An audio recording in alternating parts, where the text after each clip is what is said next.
Aboriginal Affairs and Northern Development Canada had an audit branch conduct a review of how more than $10 million meant for flood mitigation and relief was spent by the Peguis First Nation between 2009 and 2011. The community is about 200 kilometers north of Winnipeg and has roughly 7,200 band members.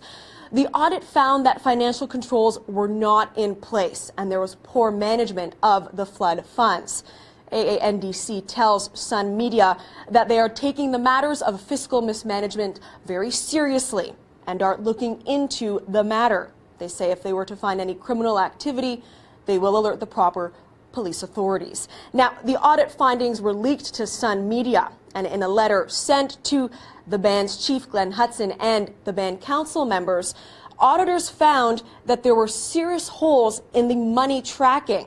There was also unnecessary spending and concerns over questionable payments made to elected officials. According to the audit, the review found over $140,000 was made in payments and claims to the chief and the 4 elected officials. In fact, the audit concluded that individuals may have been paid for work that was never completed and that money meant for flood relief may have gone to some of the elected officials.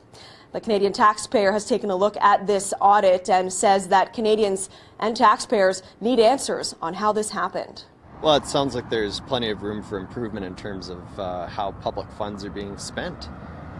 It sounds like there's not very good control to make sure that dollars meant for flood relief are actually being used on flood-related purposes.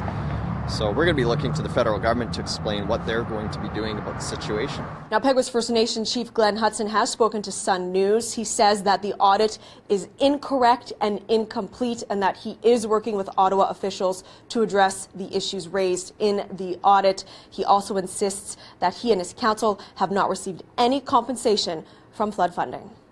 Reporting for Sun News in Winnipeg, I'm Nicole Dubé.